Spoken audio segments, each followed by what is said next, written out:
Muy buenas noches, bienvenidos al Vuelo de la Abeja, como siempre los miércoles por BHTV. Estamos ya muy cerca al día crucial de las elecciones en que decidiremos el futuro de nuestro país. Y uno de los temas que siempre están en discusión y que tienen que ver mucho con el funcionamiento de la democracia es la solidez de los partidos políticos. El señor Vizcarra hizo una reforma electoral, una reforma política, supuestamente convocó a una comisión de alto nivel, así la llamó cursimente, y esa comisión de alto nivel lo que hizo fue en realidad destruir más el sistema electoral y el sistema político, complicarlo más, y todo esto estaba orientado, ahora lo sabemos, a que el lagarto Vizcarra se perenice en el poder y logre controlar las instituciones. Pero claro, la población engañada en ese momento por su alta popularidad votó como él pidió en un plebiscito y ahora vemos las consecuencias. Uno de los temas importantes que hay que tratar y que hay que fortalecer y que hay que recuperar son los partidos políticos. Sucede que tenemos partidos políticos débiles. De todos los candidatos que van como pretendientes para ser presidente de la República, el 90% no pertenecía hace 6 meses al partido en el cual postula, ¿no? La gran mayoría se anima a postular unos meses antes, busca por ahí a alguien que tenga registrado un partido. En muchos casos hay una transacción económica de por medio o algún tipo de repartija o acuerdo político y ya tienen un partido, uno de los llamados vientres de alquiler, y de esa manera pueden postular. Entonces vemos situaciones ridículas, situaciones bizarras, extrañas, como alguien que en el año pasado, en el mes de agosto, decía que no quería ser presidente y en el mes de diciembre ya había conseguido un vientre de alquiler y ya era candidato. Me refiero al señor Hernando de Soto, a quien vamos a ver un breve fragmento de una entrevista con la periodista Milagros Leiva y lo que pensaba sobre candidatear en agosto del año pasado. Siguiente, hay que tener una cancha y una correa para ser presidente y un grosor de piel que yo no creo tener, Milagros. Entonces, la respuesta a lo tuyo es, no tengo temor, sencillamente creo que yo sirvo muchísimo mejor en ganarme la confianza de cualquier candidato que entra y contribuir como muchas personas que han cambiado el mundo sin ser jefes de Estado. Ok, entonces voy a cambiar mi pregunta para terminar este punto. ¿Le gustaría ser presidente del Perú, sí o no? No. ¿A quién le va a gustar ser presidente del Perú en esta crisis que existe? Es acabar el resto de su vida en la cual usted entra a un restaurante, 70% de la gente dice que usted es un desastre, que ha robado, que es un provinciano que no sabe nada, que es naranja, que es amigo del APRA, y que ha conversado con senderistas y que algún momento recibió una carta de Antauro. Eso es lo que decía Hernando de Soto en agosto del año pasado, que de ninguna manera quería ser presidente, que no tenía las condiciones, que no tenía esa piel gruesa para resistir los ataques y que no podía manejar la crisis que tenía el Perú en ese momento y que ahora es peor. Pero resulta que encontró un partido que lo acoja, un vientre de alquiler, se consiguieron algunos candidatos, en algunos casos bastante improvisados, y se montó una candidatura bastante artificial o bastante armada bajo una perspectiva de llenar un espacio que permita la candidatura. Y entonces tenemos candidatos de todos los tipos y tenemos varios candidatos como el señor de Soto que han montado ese tipo de candidatura. Pero hay más cosas preocupantes, ¿no? Y es la presencia permanente de la amenaza de Sendero Luminoso en el sistema democrático. Hoy en día se habla del crecimiento del señor Pedro Castillo, y hay que recordar que Pedro Castillo es un dirigente del SUTEP CONARE, y que cuando en el año 2018 organizó esa gran huelga nacional que tomaron la Plaza San Martín durante varias semanas y que pusieron en jaque al sistema, perjudicando además a los estudiantes, un diario encontró documentos y los publicó y se verificó que eran auténticos sobre que Movadef financiaba esta movilización de los maestros de Pedro Castillo. Su vinculación con el Movadef es evidente y es clara y es conocida. Es preocupante que tengamos a un candidato a la presidencia como Pedro Castillo vinculado al Movadef y que por otro lado, volviendo a Hernando de Soto, también un asesor suyo, una persona muy cercana y muy íntima con él, como el señor Paredes Terry, también es un agitador y ha sido un prominente miembro del Movadef, que es un organismo de fachada de Sendero Luminoso que busca la liberación del genocida criminal Abimael Guzmán. Pero las relaciones entre el señor Hernando de Soto y Sendero Luminoso son extrañas, son raras, son algo misterioso hay en todo esto. Vamos a ver un video sobre este tema. Al terrorismo en el mundo. Fue la guerra de 1980, que fue hasta casi el año 2000. Y el tiempo ha pasado, por supuesto. Pero lo interesante de esa guerra es que, como en todas las guerras, la gente aprende. Yo tengo colegas, yo tengo amigos que han muerto a manos de ellos, pero el tiempo ha pasado. Y sin embargo, cuando tocan la puerta, las personas que dirigían esto en el momento, muchos de los cuales han hecho cárcel, pero que ya son ex-senderistas, vienen y más bien para apoyar nuestra gesta. Entonces le pedí a una de las personas que yo más aprecio en ese grupo, unos pocos que yo aprecio, Jorge Durán, que Benedicto Jiménez, que fue el que creó el GEIN que combatió a Sendero Luminoso, llamaba el segundo tigre volador de Sendero Luminoso. Una de las personas que más aprecio, el tigre volador, el senador Durán, uno de los cabecillas de la organización criminal, al que de Soto permitió ingresar a su casa a través de una entrevista que transmitió por televisión. Y hay varias cosas acá sorprendentes, ¿no? Porque habla de la guerra que hubo en el Perú, que no fue una guerra, que fue terrorismo puro, que fue terrorismo contra la sociedad peruana. Y otra cosa que habla y dice que hay ex senderistas, cosa que en nuestro concepto no existe. El que toma las armas como terrorista contra la patria no puede darse el lujo de decir que ya no lo es. El que ocasiona la muerte de miles de peruanos y el sufrimiento de miles de familias en ningún momento deja de ser un enemigo del Perú y un terrorista. Pero hay más. Tenemos otro video sobre el tema de Sendero Luminoso y Hernando de Soto. Sí, lo que usted está hablando ahí es que hay un cierto egocentrismo. Hay en la actitud, por lo menos, una cosa como la última Coca-Cola en el desierto. Es cierto, pues cada uno tiene sus fallas. Es necesario forjar o generar una forma de un nuevo sendero. No sé muy bien cuando le estrecho la mano, ¿no? A quien lo he criticado, pero duramente, ¿no? Jorge Durán, camarada Hugo, dándole la mano a Hernando de Soto. Francamente, esto es algo terrible, algo lamentable, ¿no? Algo incomprensible que el señor Hernando de Soto, que aspira a la presidencia, tenga esa visión sobre el tema del terrorismo en el Perú. Usted que tal vez ha perdido a su padre o a su abuelo, o tiene un hermano desaparecido como causa de lo que fue el terrorismo, sin duda comprende lo que es eso y que no existen exterroristas y que no se puede sentar uno a dialogar con esta gente que ha ocasionado el sufrimiento de tantos peruanos y proponerlos como interlocutores válidos para sus elucubraciones intelectuales, sus fantasías, porque hay que recordar que el señor de Soto no ha vivido muchos años en el Perú, ni ha crecido en el Perú, y él mismo declara que no tiene raíces en el Perú, ¿no? Ahora que todo esto sale a la luz, con cierta frecuencia menciona que en alguna ocasión hubo un bombazo en su instituto, pero parece que no hubiera pasado nada porque vemos la debilidad con la que trata este tema y el peligro de que siendo presidente mantenga esta debilidad, porque Sendero Luminoso está en actividad.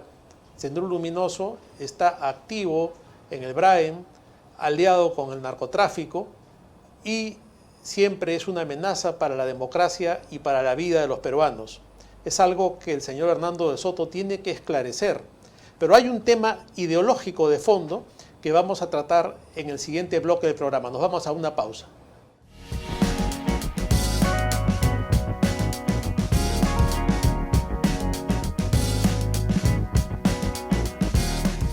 Estamos de vuelta. Hay un concepto que es importante comentar y desarrollar. En los últimos años hay gran cantidad de liberales clásicos. Entre los jóvenes están los libertarios, que no creen mucho en el Estado, en el tema de los impuestos y que son libertarios a ultranza. Hay los anarcocapitalistas, que ya son un extremo, y también hay lo que ha venido a llamarse los liberprogres. ¿Quiénes son los liberprogres? Aquellos que creen en la libertad económica y en el libre mercado, pero en el tema ideológico, en el tema moral, en los temas de pensamiento, son progresistas, ¿no? Y esos abundan hoy en el Perú. Aquellos, por ejemplo, que defienden el libre mercado, que defienden la libre empresa, pero creen en el aborto, creen en la ideología de género, promueven el matrimonio homosexual. Entonces esos son los llamados liberprogres. En el partido de Hernando de Soto abundan los liberprogres, ¿no? Y él mismo lo ha confesado en un video que vamos a ver. Se considera que él, por ejemplo, dice en los Estados Unidos, yo sería un hombre de izquierda. Uno no anda cambiando de izquierda a derecha según el país en que está. Lo que pasa es que él defiende una posición liberal en cuanto al tema del mercado, pero tiene ideas un poco confusas. Sería lo que se llama también un social confuso en otras materias, como el tema de familia, el tema de género, el tema educativo. Y entonces vamos a escuchar lo que él mismo declara para luego comentarlo. El matrimonio entre personas del mismo sexo, el aborto en casos de violación, la legalización de la marihuana medicinal, ese tipo de cosas que son básicamente lo que generan estos enfrentamientos entre los sectores progresistas, que no necesariamente son de izquierda, sino son progresistas, pueden ser de derecha también, y los conservadores. No, en ese sentido definitivamente yo soy progresista. Yo estaría mucho más, por ejemplo, en los Estados Unidos, del lado llamado liberal o de izquierda. Yo soy, en primer lugar, me lo dijo mi padre desde chico, muy tolerante en lo que se refiere con tal que no sean pues barbaridades, a las libertades sexuales. Cada cual escoge lo que le da la gana. No me parece que es una buena idea de alentarlos en libros de colegio, pero que la gente tiene... Le voy a decir cómo viene la cosa. Y me acuerdo haber leído a los 16 años, en eso, hace ya un buen tiempo de eso, un libro creo que se llama Masters and Johnson, en los cuales se hacía un análisis de que era la homosexualidad. Y la homosexualidad entre gansos, por ejemplo, es 36%. Claro. Entre perros collie es más o menos 33%. Entonces es una condición natural, porque para mí muchas de estas cosas son perfectamente naturales. Y con tal que no sean abusivos, que no haya pedofilia, yo no veo absolutamente... Por supuesto. Entonces apoyaría usted el matrimonio entre personas del mismo sexo, por ejemplo. Yo no tengo problema con eso. Si nosotros tenemos derecho a ceremonias, bueno, ellos tendrán derechos a sus ceremonias. Una ceremonia es una ceremonia.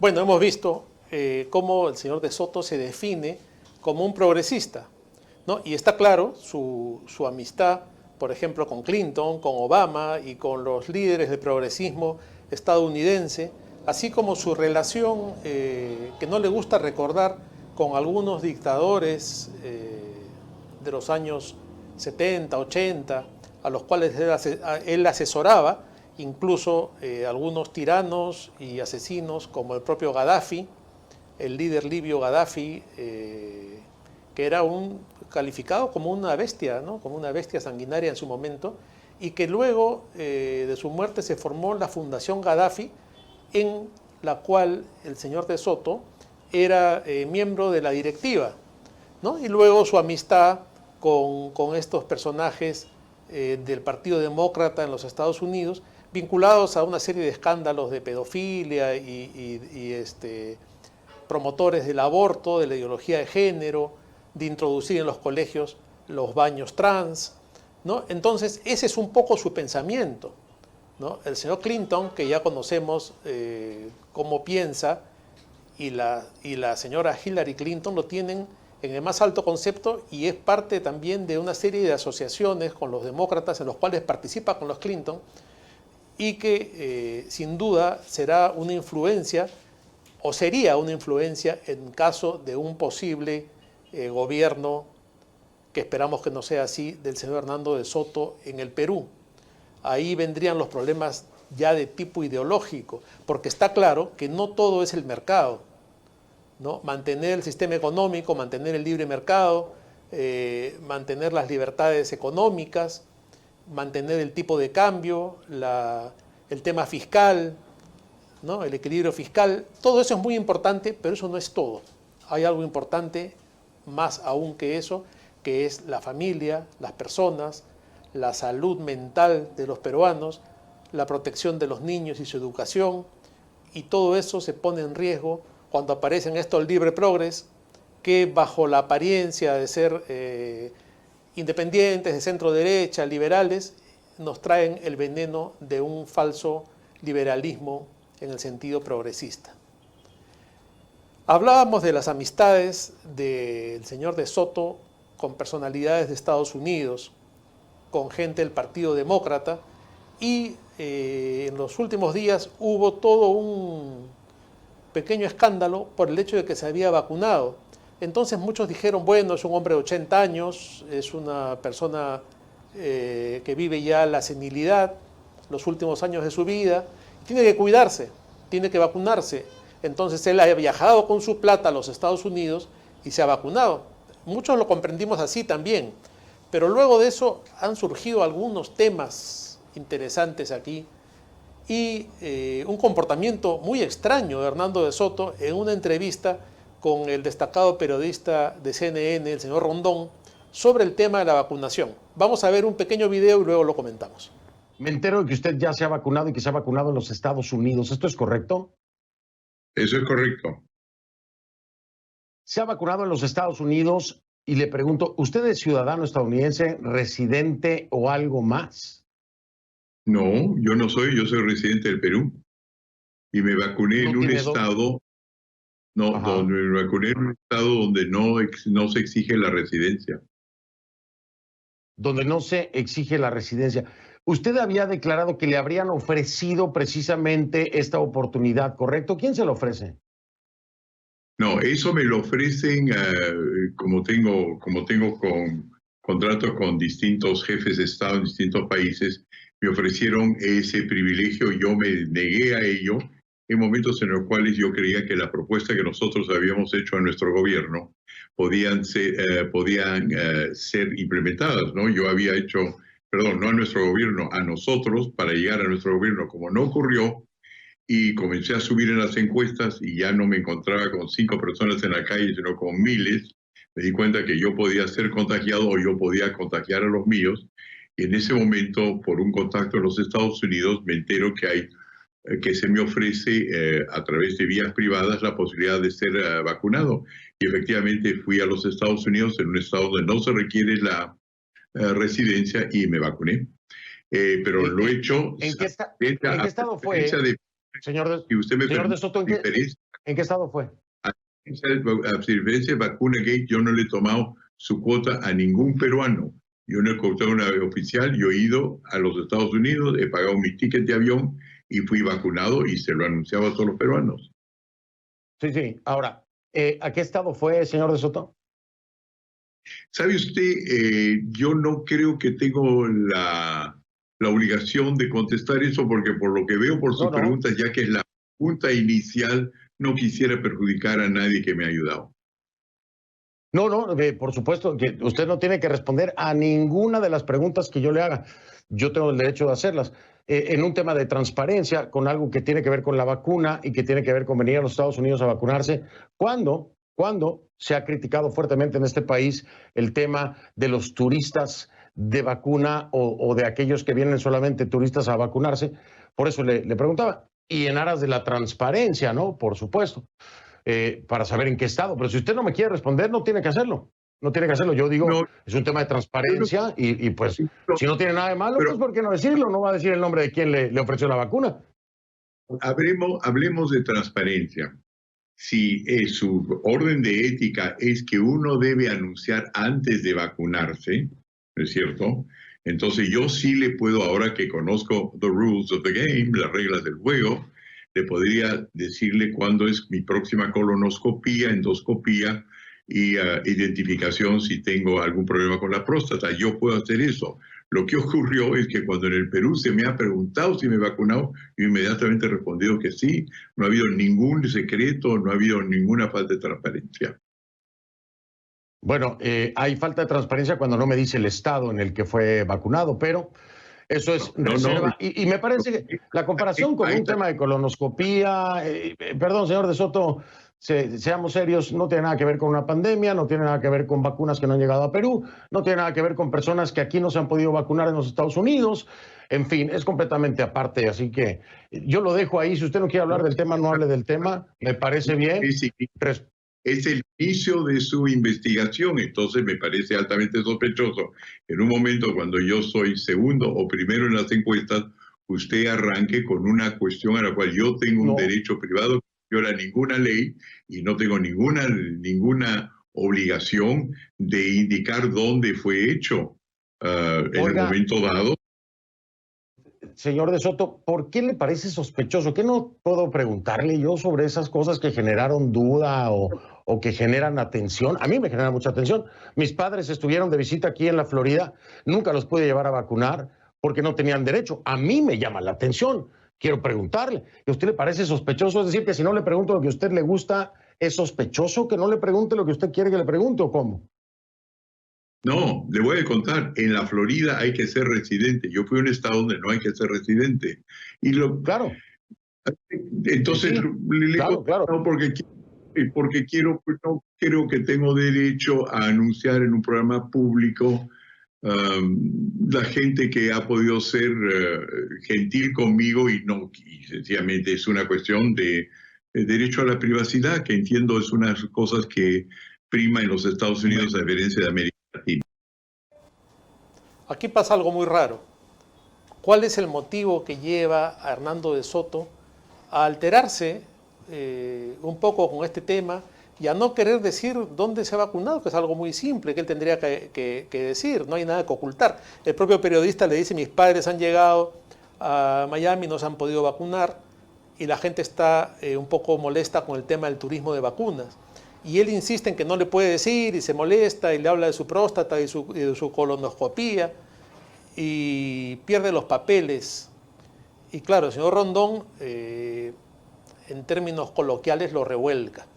¿Qué hay detrás de esto? El año 2009, en una conferencia titulada El misterio del capital en los Estados Unidos, de Soto dijo que al llegar al aeropuerto de Miami le habían dicho identifíquese.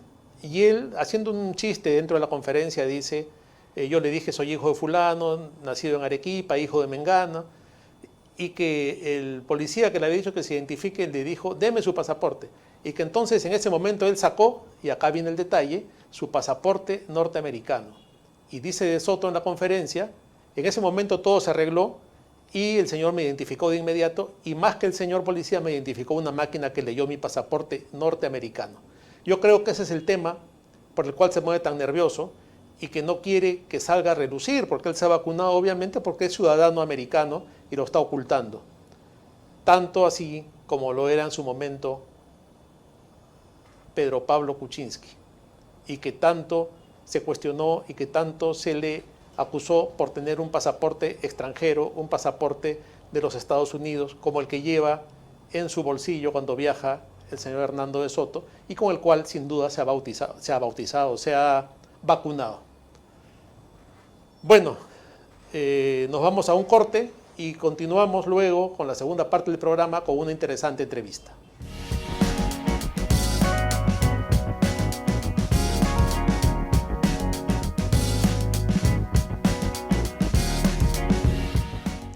Amigos, estamos de regreso en el vuelo de la abeja y seguimos en el tema electoral.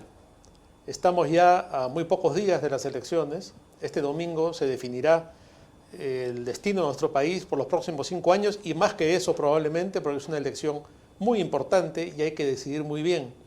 Y tenemos una invitada para hablar justamente sobre eso, sobre su campaña electoral y sobre sus propuestas.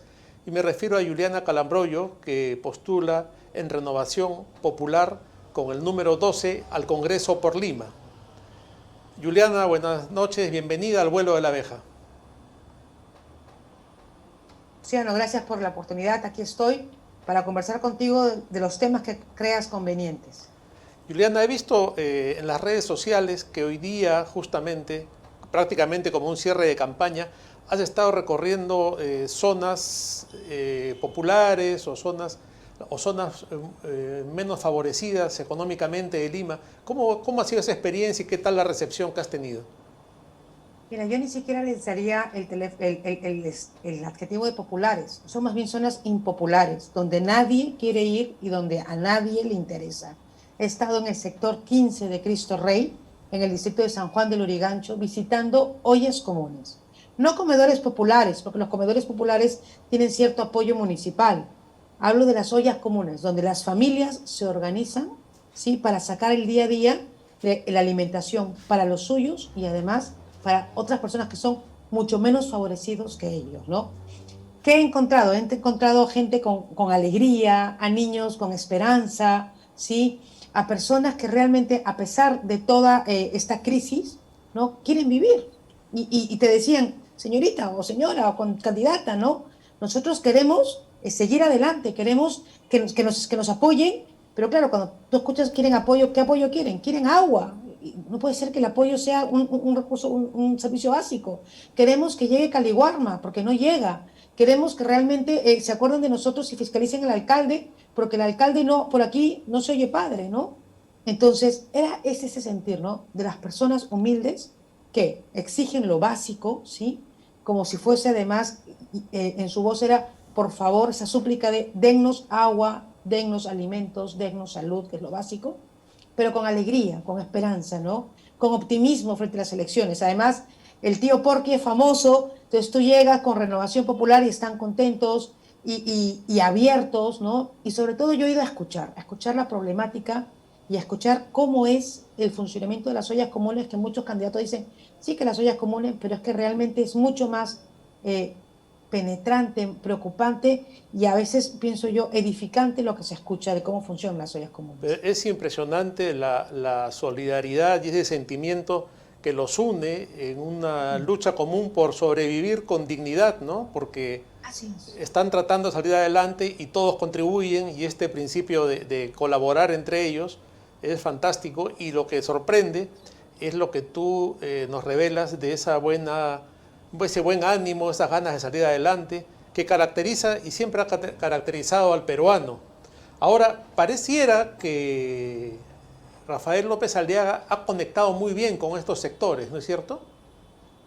Rafael López Aliaga ha conectado muy bien con los sectores que están cansados de la mentira, Luciano. Estamos cansados del doble discurso, del discurso politiquero barato, ¿no?, del que nos prometen todo y no nos dan nada. O sea, Rafael, ¿por qué ha conectado con el pueblo? Porque dicen las cosas, una, de manera transparente y dos, de manera directa. Entonces, el Perú necesita, primero, hambre cero. Y en estos lugares, como son las ollas comunes, Luciano, saber que las ollas comunes se organizan y fíjate, atienden 60 familias. Cada familia da alrededor de $1.50, $2.50. Y además de esas 60 familias, atienden 15 o 20 personas más, que ellos mismos llaman personas de ayuda social, huérfanos, adultos mayores, ¿no? Entonces, eso que viven ellos es lo que dice Rafael siempre, hambre cero. Ellos piden además, lo que dice Rafael, lo que decimos desde Renovación Popular, seguridad ciudadana, piden salud, piden agua. Por eso pienso yo que Rafael ha conectado tanto con el pueblo, porque estamos viendo las prioridades de nuestro país. Estamos queriendo ir a resolver los problemas reales. Claro, y esto estamos hablando aquí a un paso en Lima, ¿no? Hay que pensar lo que es en el interior del país, donde también la pobreza, debido a la corrupción y al mal gobierno, se ha incrementado notablemente. Es terrible porque uno piensa en los sectores vulnerables, piensa en que puede haber mucha miseria en el plano altoandino de Ayacucho, que la hay, que hay mucha miseria también allí. Pero aquí en Lima, a 45 minutos, ¿sí?, del centro de Lima, tienes gente que vive sin agua, en un calor horroroso de las 12 del mediodía, que no tienen un cañito para abrir y refrescarse, es algo que clama al cielo. Niños, donde yo estaba, además, te cuento, ¿no?, aquí a las personas que nos escuchan, me llamaba mi esposo porque estaba preocupado porque toda la mañana no se podía comunicar conmigo, ¿no? Nos hemos comunicado como a las 2 de la tarde, que yo ya estaba entrando a Lima, al centro de Lima. ¿Por qué? Porque en este sitio en el que he estado no llega la conexión de internet, no tenía señal, no podía, o sea, y estoy hablando de Lima. Simplemente unos lugares, yo decía, les preguntaba a los niños, chicos, ¿cómo hacen para estudiar? Porque ahí habían varios niños, ¿no? Y me decían, en el celular de la mamá, ¿no? Entonces luego le preguntas a la mamá, pues, bueno, sí, más tarde, cuando baja el sol, bajamos, o sea, caminan por lo menos pues medio kilómetro, 1 kilómetro hacia abajo, donde pueden tener señal de internet para poder conectarse y estudiar con sus hijos, ¿no? Entonces, con el celular de la mamá, y yo también, ¿no? ¿Y a qué hora estudian? Porque hemos estado ahí entre las 9:30 de la mañana y el mediodía, y efectivamente no se podían conectar. ¿Por qué? Porque las mamitas están atendiendo las ollas comunes, porque están atendiendo la casa, porque los papás no están porque están trabajando, y cuando baja el sol es cuando bajan a buscar esta señal para poder conectarse. Entonces, las tablets, no llegan las tablets, no hay conectividad. Otra vez, corrupción de los gobiernos que hemos tenido, que nos han llevado simplemente al lugar más oscuro de nuestra historia, creo yo. Y cómo al más pobre, al más necesitado, se le hace todo todavía más difícil, ¿no? Que es algo tan triste todo esto, y la indolencia que hay en los gobiernos y en quienes van sacando provecho a través de ONGs que no solucionan nada, consultorías, publicidad, etcétera, que es realmente lamentable. Y a esto se suma un tema que quería comentar contigo, que es el tema de las encuestas, ¿no? Hay una encuestitis en estos días, a pesar de que ya no se pueden publicar, obviamente en las redes siguen circulando encuestas, muchas de las cuales están dirigidas a manipular y tergiversar el sentido de la opinión pública, ¿no? Ya sabemos que a la gente le gusta un poco jugar a ganador, que si empiezan a minimizar una opción, muchos deciden dejarla para no perder en la votación. ¿Cómo ves el tema de las encuestadoras en el Perú? Mira, yo creo que lo primero que tenemos que hacer de ser gobierno por Renovación Popular es, no sé, ponerle una cota a las encuestadoras, ¿sí? Hacer una ley para que las encuestadoras no nos manipulen tan burdamente como lo están haciendo. Es impresionante cómo en 2 días, en 3 días, 3 o 4 encuestadoras, ojo, que encuestan en el Perú, o sea, no es que están encuestando en China, en Katmandú y en Japón, todas son encuestadoras del Perú con resultados tan diversos. Unas nos ponen en 17% y otras nos ponen en el 5º lugar. Unas nos ponen punteros y otros terceros. O sea, simplemente, como tú has dicho muy bien, lo que quieren es crear en el votante, ¿sí?, una sensación de sinsabor para seguir apoyando a Renovación Popular. Y yo hoy he ido a San Juan del Lurigancho, y simplemente el tío Porqui está presente, el cariño de las personas está. Yo salgo de mi carro, Luciano, y no hay semáforo donde no se me acerque alguien caminando en el carro, ¿no? Vamos, Renovación, vamos a la Celeste, vamos tío Porqui, vamos Rafael. O sea, es real el apoyo. Y ojo, Rafael ha estado ayer en el norte, ha estado en Piura y en Trujillo. ¿Cuál es el resultado de la calle? Apoteósico. Cuadras y centenares de carros que lo acompañan en las caravanas. Ha estado hace unos días en el sur del país, lo mismo, centenares de carros que lo acompañan. Por donde va, la gente sale a escucharlo, a verlo. Esa es la encuesta que nosotros tenemos como ganadora, la encuesta de las calles. Y yo por eso aquí voy a aprovechar para hablarte a ti peruano de a pie, a ti madre de familia, a ti padre de familia, a ti empresario, a ti pequeño comerciante, ¿no? No te dejes influenciar por estas encuestas. Vota Celeste como es lo que quieres. Vótale a Porqui, vota a Renovación Popular y ayúdanos a convencer a ese indeciso. Queremos cambiar la política, queremos renovar el país. Y las encuestadoras solo te están desinformando. La tendencia es que la ola celeste dejó de ser ola y se volvió tsunami. Y la campaña de Renovación Popular dejó de ser nuestra campaña y se ha metido a ser la campaña de los jóvenes, la campaña de las familias, tu campaña, ¿no? Eso es lo que yo creo y tendría que decir respecto a las encuestas, Luciano. Y ahora, el papel del jurado de elecciones, el papel del gobierno en este tema también es preocupante, con la exoneración de multas, con ciertos movimientos que se perciben y que son muy preocupantes, sobre los cuales te pediría que conversemos al retorno. Nos vamos a una pausa, si nos permites, y regresamos de inmediato.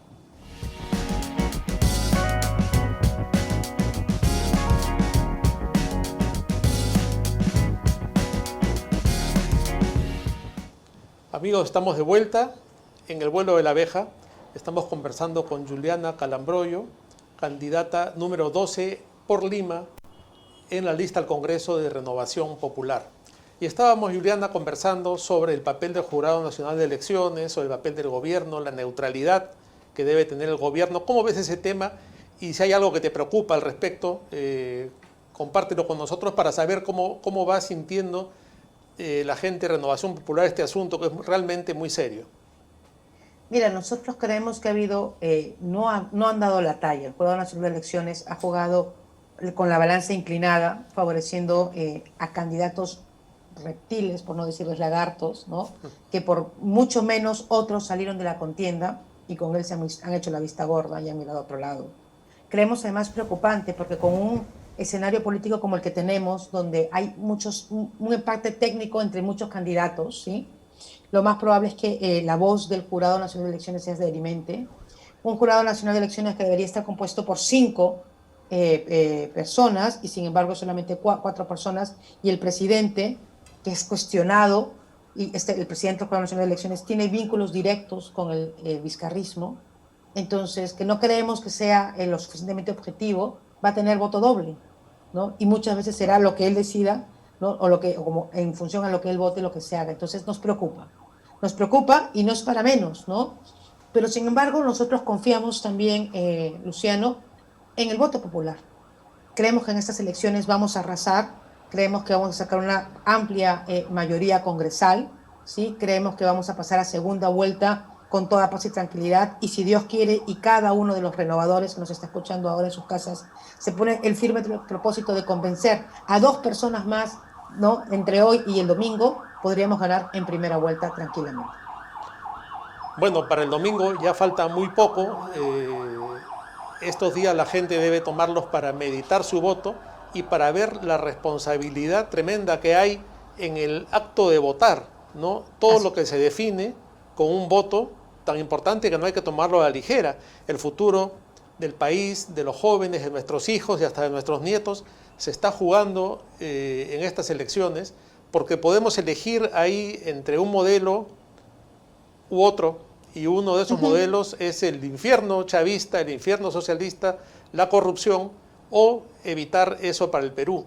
Pero uno de los temas que más les gusta a los grupos extremistas, a los grupos de izquierda, para manejar las mentes, es el tema de la educación, ¿no? Está visto que la gente tiene el derecho de educar a sus hijos como mejor le parezca, tienen el derecho de transmitir sus tradiciones, sus valores, sus principios, su fe a sus hijos, y que esto es algo que no les gusta a quienes pretenden manejarnos y llevarnos de las narices para imponer un modo de sociedad, un pensamiento único e incluso un tipo de vida sexual transformada o trastornada, mejor dicho, por la ideología de género. ¿Tienes planes al respecto? ¿Algún proyecto de ley? ¿Alguna opinión? ¿Algún mensaje para los jóvenes y los padres de familia que nos están viendo sobre este tema? Tengo las 3 cosas, querido Luciano, porque primero, para todas las personas que nos están viendo, yo soy Juliana Calambroya, yo fui una demandante, ¿sí? al Estado, yo firmé la demanda, ¿sí? ¿Por qué? Por la ideología de género hace unos años. Nosotros peleamos por cada uno de los padres de familia para que a nuestros hijos se les dé una educación de calidad centrada en la ciencia y no en la ideología como ahora. Yo, además, estuve en el Congreso de la República y enfrenté al ministro o al exministro de Educación, Daniel Alfaro, y le dije en el año 2018, señor Alfaro, en estos libros de texto hay links pornográficos. ¿Qué pasó? Les entró por una oreja y les salió por la otra, porque no están realmente preocupados por la educación de nuestros hijos. Yo he demostrado a través de los años, ¿no?, mi real preocupación por la educación. Y por eso tengo una deuda con los millones de padres de familia que salieron a protestar en contra de la ideología de género. Tengo un proyecto de ley bandera, que es ya de una vez definir el mecanismo de participación, ¿sí?, para la consulta de los padres de familia en torno a la política pública educativa. Es momento que el Estado, que el Ministerio de Educación, nos pregunte a los papás qué queremos, y cómo van a hacer la educación. Nosotros tenemos que dar nuestra opinión y nuestro voto, porque son nuestros hijos los que se educan. La educación, como bien lo has dicho... Dime, te interrumpo. Y tengo entendido que ya hay una norma que obligaría a eso, ¿no es cierto? Tú la vas a perfeccionar, digamos, porque no se cumple. La Ley General de Educación, ¿sí?, determina por ley, o sea, es lo que lo dice la ley, que la política educativa tiene que ser consultada a la comunidad educativa. Y ahí están los padres. Eso es lo que dice la ley. La comunidad educativa somos los padres de familia. Claro. ¿Cómo se tiene que hacer esta consulta? A través de un mecanismo de participación. Y eso es lo que no está estipulado. Claro, es lo que, vas a incrementar. Exacto. Han pasado casi 10 años, más de 10 años ya desde que se aprobó la Ley General de Educación, y el Ministerio de Educación no quiere implementar este mecanismo de consulta. Yo lo voy a hacer, voy a implementar.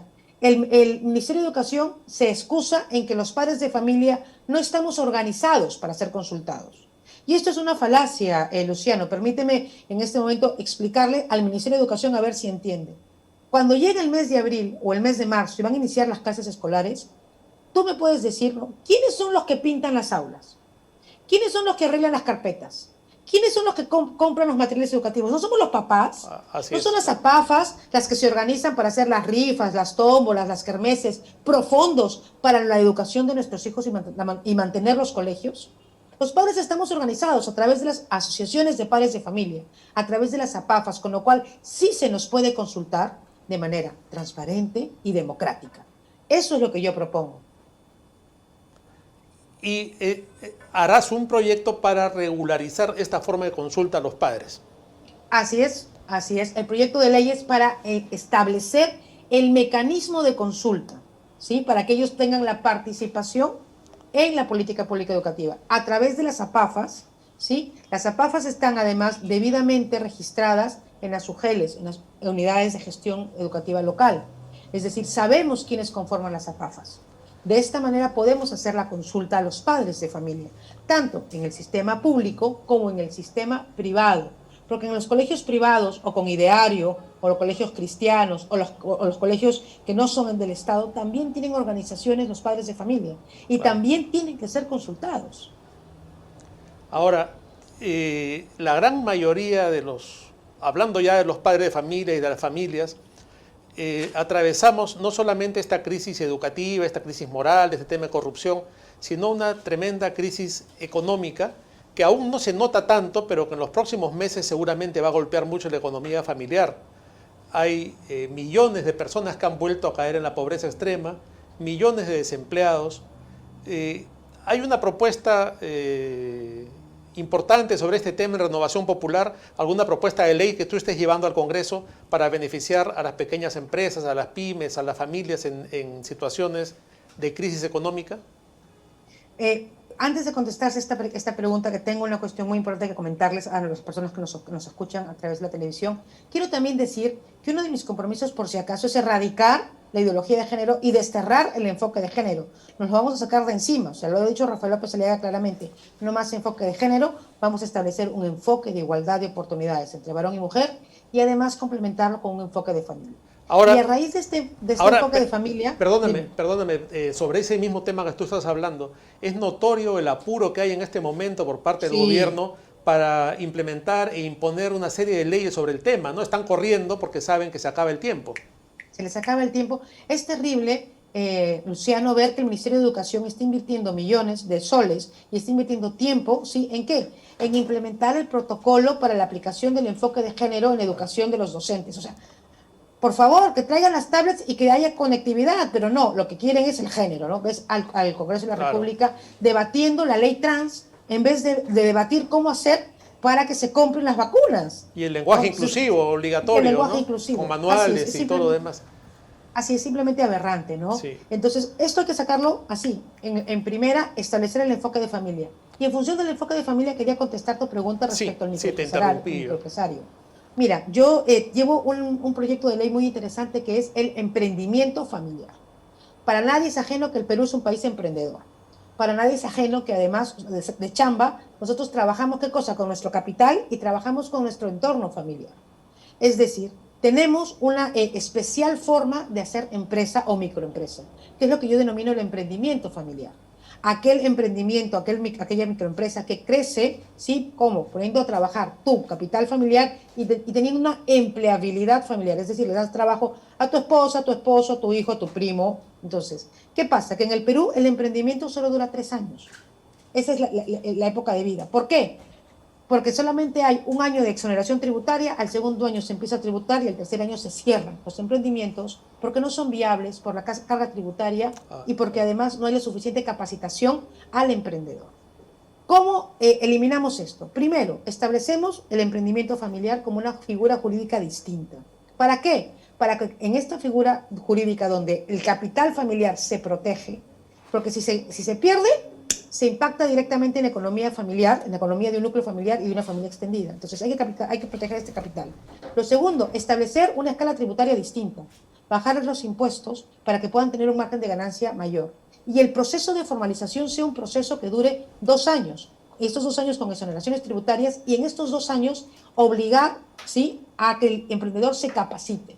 Ok, el Estado te va a exonerar 2 años de impuestos, pero a la vez tú tienes que comprometerte a capacitarte. ¿En qué? En 4 módulos básicos. Primero, saber cómo tributar y llevar tu planilla contable, porque estos emprendimientos son pequeños y si a unos se les enseña, pueden llevar su tema contable sin tener que pagar un contador por fuera. Segundo módulo, el módulo de dirección de empresas y toma de decisiones, porque tú vas a ser el gerente de tu empresa, el gerente de tu emprendimiento y tienes que saber dirigir a las personas. El tercer módulo, entorno virtual, startups y marketing virtual. ¿Para qué? Para que puedan promocionar su emprendimiento. Y el cuarto y último módulo de capacitación tiene que ser para mejorar la productividad y la eficiencia en el rubro del emprendedor. Si el tuyo es restauración, si es productividad, si es manufactura, si es calzado, que se te capacite en ello. De tal manera que al cabo de 2 años tenemos protegido el emprendimiento familiar, protegido el capital, ¿sí?, formalizado la empresa o el microempresariado y además capacitado, ¿sí?, el emprendedor. ¿Para qué? Para que pueda ser viable y sostenible su trabajo. Mira, yo creo que quienes lo han escuchado lo van a apreciar muchísimo, ha sido muy claro y muy interesante y va a beneficiar además a muchísima gente, porque como tú dices, muchos viven del negocio en la casa, del negocio que hace la mamá con las hijas o el papá con el cuñado, y empiezan a producir algo en pequeña escala, y eso es el valor justamente de la familia, ¿no?, de la solidaridad, el amor que hay entre los miembros de una familia, y es lo que hay que fortalecer. Entonces todo va dentro de un esquema de terminar con esta ideología perversa, la ideología de género, proteger a la infancia, proteger la inocencia de los niños, proteger a la familia y finalmente darle las herramientas para que puedan desarrollar económicamente. Así es. Sí, fantástico. No, además, fíjate, esto va a beneficiar porque no solamente les vamos a dar las herramientas a los emprendedores, sino que vamos a lograr que ellos se formalicen.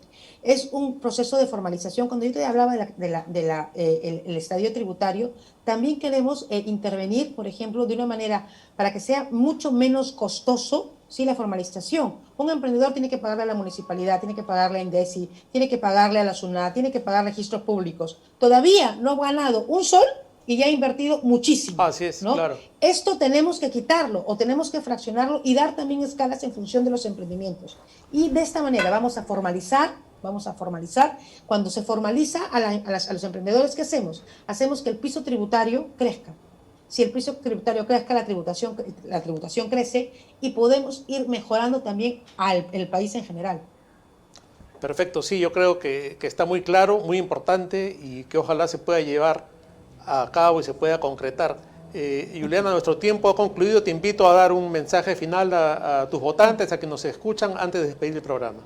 Claro, miren, soy Juliana Calambroyo Correa, soy candidata de Renovación Popular con el número 12 por el Partido de Renovación Popular, ¿sí? He defendido la familia y la vida desde hace mucho. Fui yo una demandante, ¿sí?, por la inclusión de la ideología de género en los libros de texto. Me comprometo a trabajar para que tu hijo tenga tablets, para que tu hijo tenga conexión de internet y material educativo de calidad. Y quiero trabajar en el sector educación de la mano con el padre de familia. Junto a Rafael López Aliaga nos vamos a comprometer a expulsar a Odebrecht y a garantizar la vacunación de cada uno de los peruanos. Creemos que es indispensable trabajar por el microempresario para que tengan un crédito barato y una central de compras. Me despido con esta frase, queridos amigos. Los cobardes nos atacan, ¿sí? Los honrados se nos unen, pero solamente los valientes nos apoyan. Así que este 11 de abril te pido que seas un valiente más, que marques las 3 R's de Renovación Popular y escribas en un único cuadradito el número 12.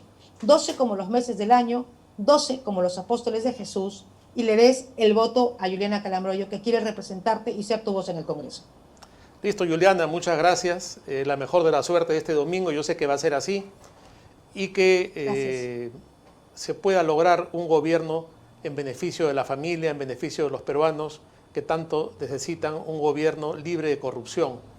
De esta manera, amigos, hemos llegado al final del programa y les recordamos que este domingo 11 de abril, que se producen las elecciones, vamos a tener una transmisión especial desde el mediodía hasta el final del día, dando información, entrevistas, análisis y también, obviamente, la primicia electoral. De esta manera hemos llegado al final del programa, como siempre los miércoles por BHTV y por las redes sociales de La Abeja. Los invitamos a seguirnos las próximas semanas en que iremos analizando siempre la actualidad política nacional y también internacional. Muchas gracias, nos vemos.